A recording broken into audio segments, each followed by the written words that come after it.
বন্ধুরা নমস্কার। বিষয় ব্রহ্মজ্ঞানীর কথা। ব্রহ্মকে যারা জেনেছেন তাদেরই ব্রহ্মজ্ঞানী বলেন। এখন ব্রহ্ম কি?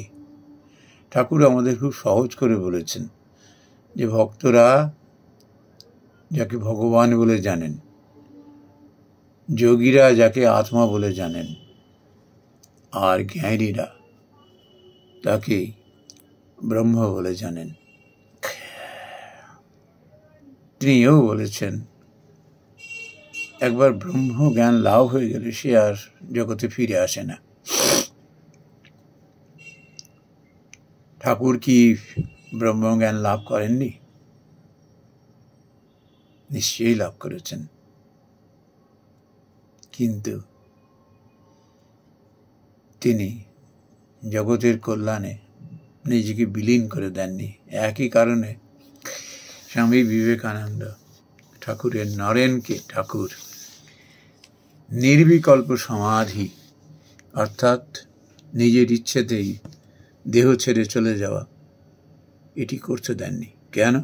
জগতের কল্যাণে। আমরা এই জগতে এক একটা রোল নেভাতে আসি। যেমন রঙ্গমঞ্চে যেমন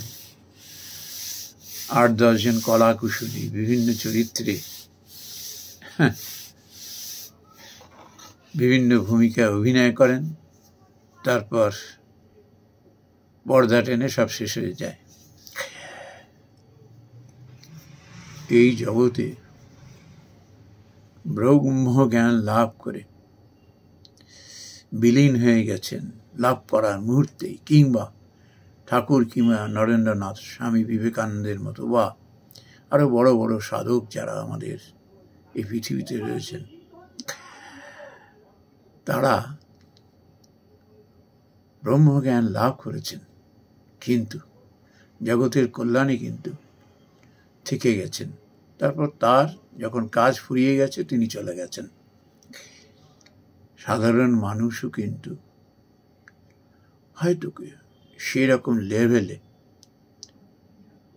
ব্রহ্মকে হয়তো লাভ করতে পারেননি, আত্মাকে লাভ করতে পারেননি, ভগবানকে লাভ করতে পারেননি, কিন্তু অনুভব করতে পারেন। কেন জানেন? যখন সে নিজেকে না খুব শুদ্ধ করে তোলেন না, তিনি সেটা অনুভব করেন যে ঠাকুর যেটা বলেছেন সেটা ঠিক, স্বামী বিবেকানন্দ যেটা বলেছেন আত্মা সম্বন্ধে ঠিক। তোমার মধ্যেই দেবত্ব রয়েছে, বেদান্তের চরম কথা। Every individual is potentially divine. সম্মুখে ছাড়ি কোথা খুঁজিছ ভগবান, কোথা খুঁজিছ ঈশ্বর। জীবে প্রেম করে যেই জন সেই জন সেবিছে ঈশ্বর। তুমি ঈশ্বরকে লাভ করতে চাও? তোমার সামনেই দেখো দাঁড়িয়ে আছে চণ্ডাল বেশে ভগবান, দরিদ্র বেশে ভগবান।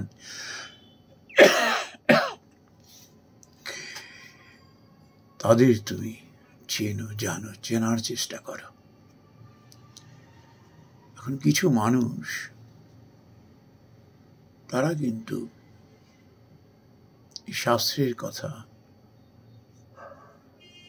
জ্ঞানী পুরুষের কথা, জ্ঞানী মানুষের কথা, সাধকের কথা তারা বিশ্বাস করেন এবং সেই মতো যখন চলেন তারা কিন্তু ক্ষণিকের জন্য হলেও ব্রহ্মকে লাভ করেন। হয়তো বিলীন হয়ে যান না, তিনি বুঝতে পারেন যে হ্যাঁ, এই পৃথিবীতে, এই ধরায় এমন একটা শক্তি আছে। কেউ তাকে আল্লাহ বলছেন, কেউ তাকে ভগবান বলছেন, কেউ তাকে খ্রিস্ট বলছেন, কেউ তাকে বুদ্ধ বলছেন। তিনিই হলেন এক এবং এই দুনিয়ার নিয়ামক, সব তিনিই কন্ট্রোল করছেন। আমরা তো আমি করছি, মায়ার জগতে বসে আমি করছি।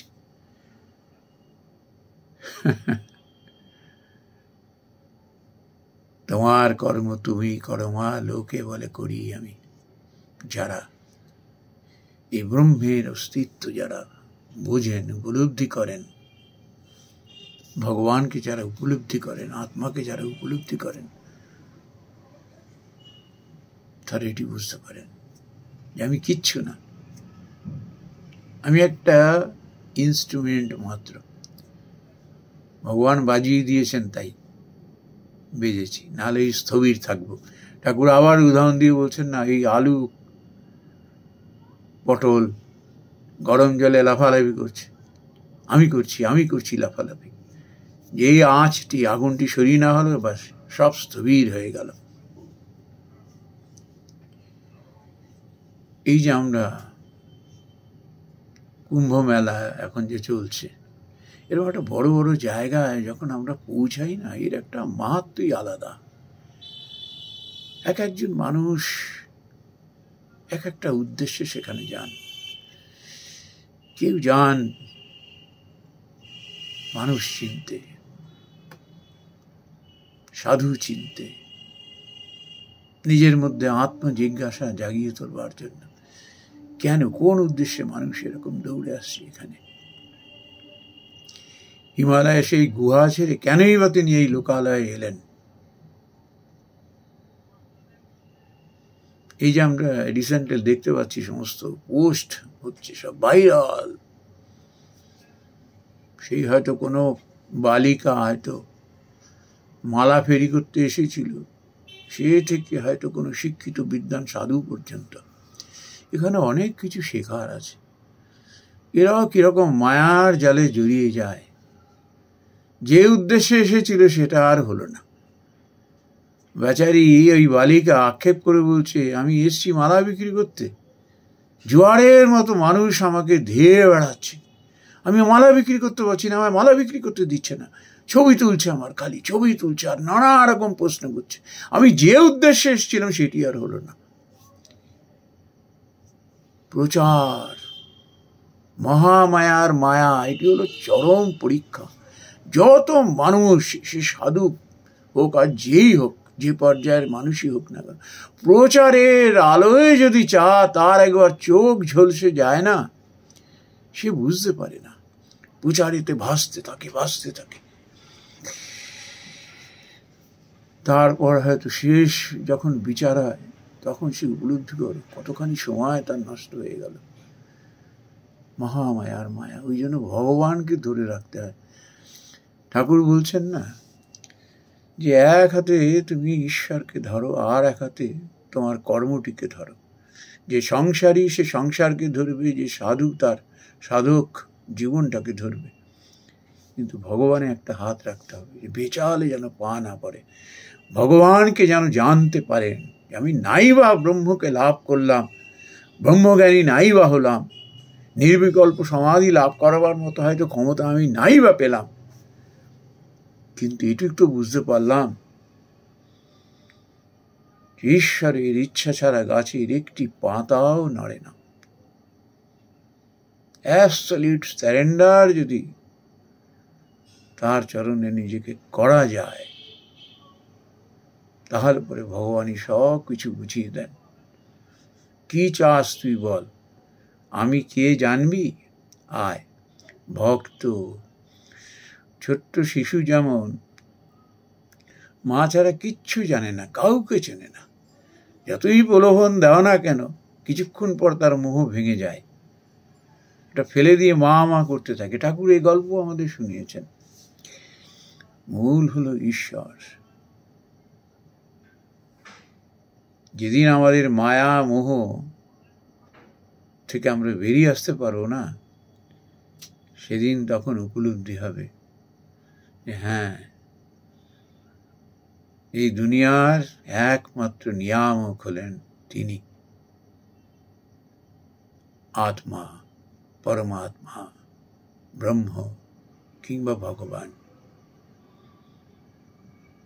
বারবার তার কাছে প্রার্থনা করতে হয়, আমি যেন এই জগতে যে উদ্দেশ্য আমাকে তুমি পাঠিয়েছ, আমি জানি সেটা বুঝতে পারি, আমার কর্তব্য কর্ম কোনটি, এবং নিষ্কামভাবে যেন তোমার কাজ মনে করে আমি এটি করে যেতে পারি।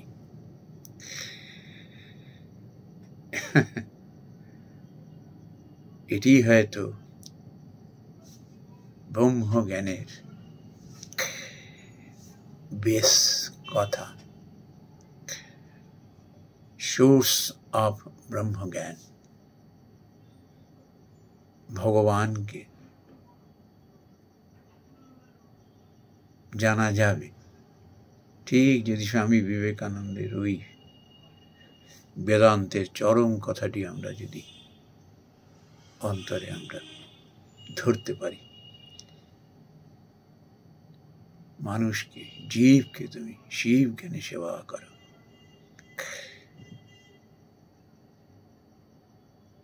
আমাদের শাস্ত্র,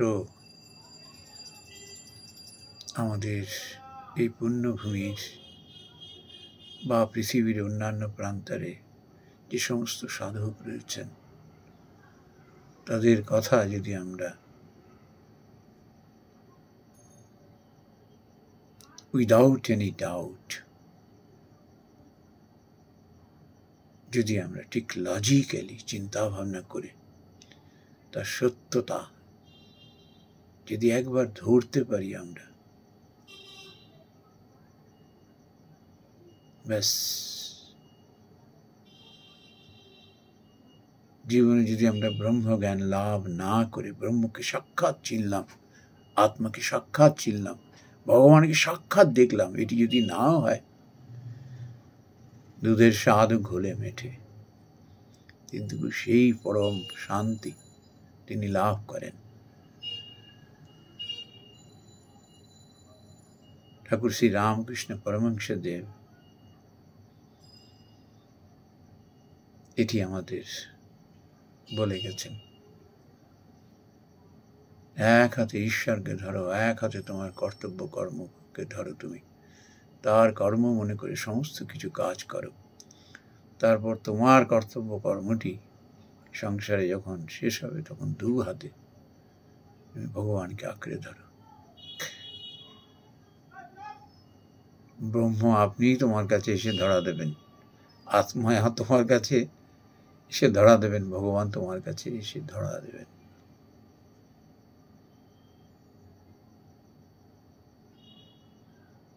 আমরা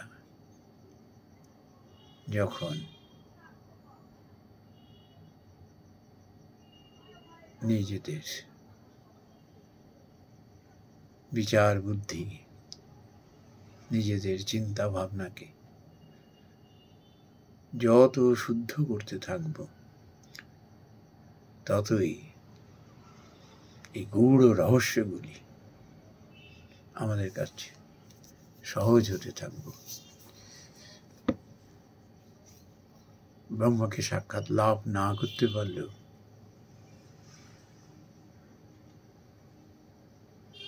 তাকে উপলব্ধি করতে পারবো অন্তঃকরণ থেকে। নমস্কার বন্ধুরা।